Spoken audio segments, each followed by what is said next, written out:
Hi. All right. Welcome. Happy Sunday. It is our every single week Sunday live at 9 a.m. Pacific time, answering your questions that you leave in the comments here. I'm Leslie Logan, the founder of OnlinePilatesClasses.com. This is August, and he has one goal in mind, which is to be in this front seat, which I'm here. So I'm super excited. Today's question is a mirror necessary or helpful for proper form in your practice? And I'm really excited to chat about this because it's actually something I was very considerate about when I opened my own studio and what I use in my own studio today. And so before I get into that question's answer, which I will, I just want to say thank you so much for the support and the love you've shown this channel. We have a new class that just dropped called Wall Pilates. It's actually a true wall Pilates workout. It's actually real Pilates exercise on a wall and not just things people are doing on a wall and calling it Pilates so that you fall for their marketing. We love to educate you on what Pilates is, how it can help your body, what it can do for you, and make it accessible for you. And the wall is one of those great Pilates workouts where it can be very accessible because you have support and most importantly, feedback. So make sure you check out that workout. It just dropped this morning. So as far as using a mirror, when it comes to your Pilates practice, I actually personally don't love them. And I think I can tell you right now that when I first started Pilates, I loved the mirror. I would look in the mirror, I'd do the things in the mirror. And the reality is you actually are looking to the side every time you use a mirror. So you're craning your neck. And here's the thing, on exercises that are overhead, when you take your hips overhead, it's actually unsafe to look in a mirror.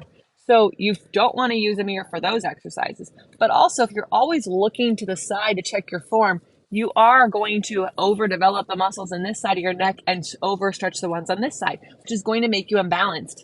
Okay, so we don't want to be doing that. So is a mirror necessary, helpful? Not for the person doing it, to be completely honest. If you are a person who's teaching someone, a mirror behind them can be very helpful because you can see the body in front of you and then you can see in the mirror what it looks like on the backside. It's really nice to get a 3D, like a huge, I don't know, 360 degree like a whole circumference view of their body can be really helpful. But for the participant, it's not extremely helpful. Also, the mirror in front of them, I worked at one studio, I had a mirror in front and a mirror behind. Mirror in front, there's so many Pilates exercises where your feet are on a foot bar and it's just like crotch to a mirror. No one wants to see that.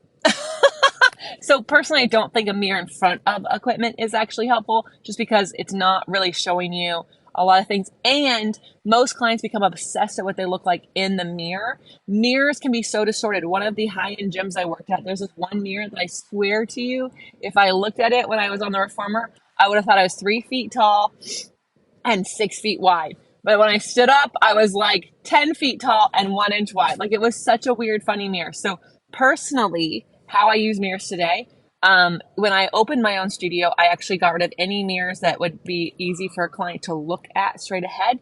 I put one mirror to the side horizontally so I can see. It was a shallow room, so I could see them from the side. I could stand here. I could see the back side of them.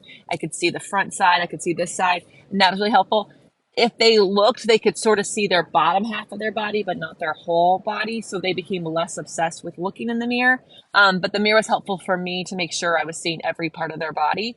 And I have it to the side. In my studio today, it's again horizontal. So when I'm able to look at the mirror, I'm able to see just part of my body, mostly the spine, which is like the center is the most important part to see and how long that's getting. But I don't become obsessed with looking at the mirror the whole time I'm doing an exercise, which is just going to distort how you're connected. So in your personal space, full permission to have no mirror. And if you are a teacher who's putting mirrors in your studio, be mindful of how many walls have the mirrors, how important they are, because I actually find they can be a bit distracting and they can keep people from being in their body. And the whole reason we do Pilates is to get our mind connected to our body. So things that can take us out of our body are actually not necessary and actually can take away from the amazing benefits we have. So if you have any other questions like this, please put them in the comments below. I love answering them. If you agree with me or you're interested in more, having more conversation, please drop in the comments. I'd love to hear how you're using mirrors. Obviously, this is how I think that they can work best for people, my own personal experience, right? And also every other week we're dropping workouts on this channel, not just mat, but also reformer, wounded chair, tower. And we have a lot of amazing videos that explain the benefits of Pilates. History of Pilates is coming up, so make sure you subscribe to this channel hit the notifications, and we come live every Sunday at 9 a.m. Pacific, answering the questions we get in this channel. If you're an OPC member in our members only group, we answer your questions every day. Thank you so much. Make sure you check out onlinepilatesclasses.com/YouTube for our trial. If you are enjoying this, we have even more over for our members. Have a great day.